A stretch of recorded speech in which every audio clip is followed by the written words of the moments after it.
আপোনালোকে বাৰু কেতিয়াবা ভাবিছেনে যে মেট্ৰিক ফেইল কৰাৰ পাছতো এখন বিশ্ববিদ্যালয়ত পঢ়িব পাৰে বুলি? কথাটো শুনি চাগে আচৰিতো লাগিছে আৰু হাঁহিও উঠিছে। কাৰণ মেট্ৰিক পাছ কৰাৰ পাছতে কলেজত নাম লগাই নিদিয়ে মাহঁতে যে ল'ৰা বেয়া হ'ব বুলি। হাই ছেকেণ্ডেৰী এখনত নাম লগাই দিয়ে। আৰু তাৰ পাছত আকৌ মই কৈছোঁ যে মেট্ৰিক ফেইল কৰাৰ পাছত এখন ইউনিভাৰ্চিটিত পঢ়াৰ কথা। আজিৰ ভিডিঅ'টো সেইসকলৰ বাবে যিসকলে এখন ইউনিভাৰ্চিটি বা বিশ্ববিদ্যালয়ত পঢ়াৰ খুব মন আছিল, কিন্তু বিভিন্ন কাৰণত হাই ছেকেণ্ডেৰীটো পাছ কৰি বা মেট্ৰিকটো পাছ কৰিয়ে শিক্ষা জীৱন সামৰিব লগা হ'ল। কিন্তু অসমত এনে এখন বিশ্ববিদ্যালয় হ'বলৈ গৈ আছে, যিখন বিশ্ববিদ্যালয়ত আপুনি যদি মেট্ৰিকো পাছ কৰা নাই, তেন্তে সেই বিদ্যালয়খনত পঢ়াৰ আপুনি সপোন পূৰ কৰিব পাৰে। তেন্তে ব'লক অসমৰ ক'তনো হ'বলৈ গৈ আছে তেনে এখন বিশ্ববিদ্যালয় আমি চাই আহোঁগৈ।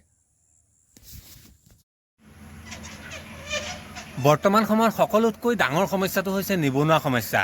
চৰকাৰে প্ৰতি বছৰে ভেকেঞ্চি উলিয়াই আছে যদিও এই নিবনুৱা সমস্যা কিন্তু দূৰ কৰিব পৰা নাই। নিবনুৱা সমস্যাটো এনে এটা সমস্যা যিটো সমস্যা কমি নাযায়, অকণমান বাঢ়িহে যায়।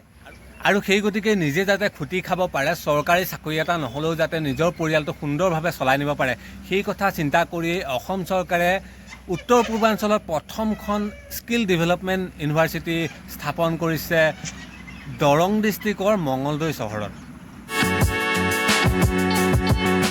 দুখন হাতৰ যেতিয়া বিদ্যা থাকিব এজন ব্যক্তিৰ হাতত, সেই ব্যক্তিজনৰ কেতিয়াও মৰণ নাই। আৰু সেই কথাকে চিন্তা কৰি অসম চৰকাৰে মঙলদৈ চহৰত স্থাপন কৰিছে অসম দক্ষতা বিশ্ববিদ্যালয়।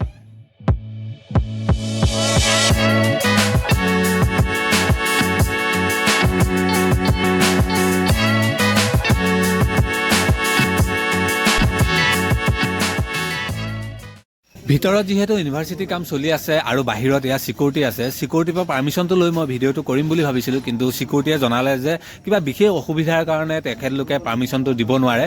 যদি ওপৰ মহলৰ পৰা আহে অৰ্ডাৰটো তেতিয়া দিব পাৰিম বুলি ক'লে, কিন্তু সেয়া মোৰ আশাত চেঁচা পানী ঢলা হ'ল।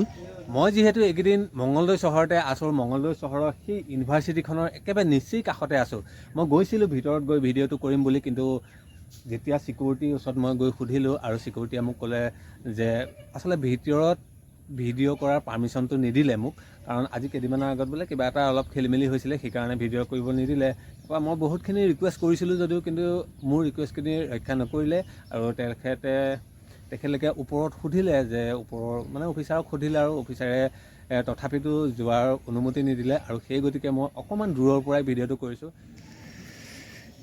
ভিতৰত যিহেতু ইউনিভাৰ্চিটিৰ কাম চলি আছে আৰু মই যি দেখিছোঁ এইকেইদিন খুব ক্ষিপ্ৰতাৰে ইউনিভাৰ্চিটিৰ কাম আগবাঢ়িছে, যিহেতু 2027 চনত এই ইউনিভাৰ্চিটিখনৰ কাম কমপ্লিট হোৱাৰ কথা আছে।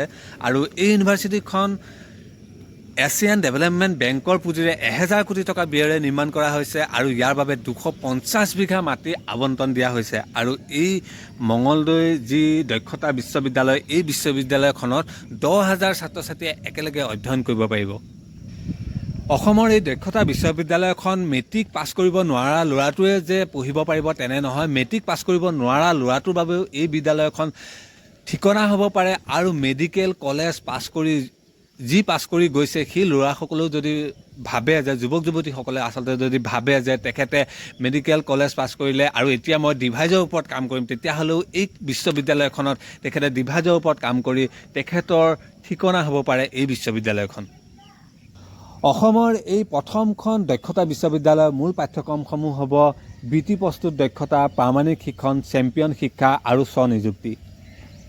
এটা ইণ্টাৰেষ্টিং কথা, মই য'ৰ পৰা ভিডিঅ' কৰি আছোঁ, ভিডিঅ' কৰাৰ ঠাইডোখৰৰ একেবাৰে তলতে আছে সেই ইউনিভাৰ্চিটিখিনিৰ বাউণ্ডাৰীটো। এইটো তলত দিছে, এইটো মই চৰ্টৰ ওপৰতে আছোঁ আৰু ইয়াত তলতে আছে সেই বাউণ্ডাৰীটো। আৰু এইকণ মই এইফালেও সোমাই যাব পাৰিলোঁহেঁতেন মানে কি পাৰ্মিশ্যনটো নোলোৱাকৈ, কিন্তু মই এইফালেও সোমাই যাব পাৰিলোঁহেঁতেন যে তেখেতলোকৰ পৰা পাৰ্মিশ্যনটো নোলোৱাকৈ। কিন্তু মই ভাবিলোঁ যে অলপ ভিডিঅ'টো ভালকৈ বনাওঁ, আৰু ভালকৈ বনাওঁ বুলি ভাবিব আচলতে গৈয়ে মোৰ কেনাটো লাগিলে। মোক দুই এজন মানুহে কৈছিলে যে তুমি এইফালে এনেকৈ সোমাই গ'লেই ভিডিঅ'টো কৰিব পাৰিম বুলি, কিন্তু মই ভাবিলোঁ যে ভিডিঅ'টো অলপ ভালকৈ বনাওঁ, আৰু যিহেতু পাৰ্মিশ্যনটো ল'লে মই ভাবিলোঁ অলপ সুবিধা হ'ব, আৰু সেই গতিকে পাৰ্মিশ্যনটো লৈছিলোঁ, কিন্তু আশাত চেঁচা পানী ঢালিলে। তথাপিতো কিন্তু হাৰ নামানিলোঁ। এতিয়া চব ক'ত আছোঁ মই, এইখন হৈছে চাৰ্ট। আচলতে মই মঙলদৈ আহিছিলোঁ মোৰ মিছেছৰ বাইকৰ ঘৰলৈ। বাক ইয়ালৈ বিয়া দিছোঁ, আৰু বা ঘৰলৈ আহিছিলোঁ। বা ঘৰলৈ আহি যেতিয়া মই এই বস্তুটো বনাই থকা দেখিলোঁ, তেতিয়া ইমান নিচেই কাষতে, গতিকে নাই মই সকলোৱে জানক, পাইছোঁ 2-এটা ভিডিঅ' চবেই দিছে, ভিতৰত গৈ 2-এটা বনাইছিলে, কিন্তু সেই জেংটোৰ কাৰণে আচলতে কিবা নিউজ লাইভহে কিবা এটা জেং কৰিছিলে বুলি শুনিছোঁ তেখেতলোকে জনোৱা মতে, আৰু সেইকাৰণেই নহ'লে আৰু ভিডিঅ'টো কৰা বছ এনেকৈয়ে আপোনালোকক দিলোঁ। আগন্তুক দিনত হয়তো ভালকৈ দিবলৈ চেষ্টা কৰিম।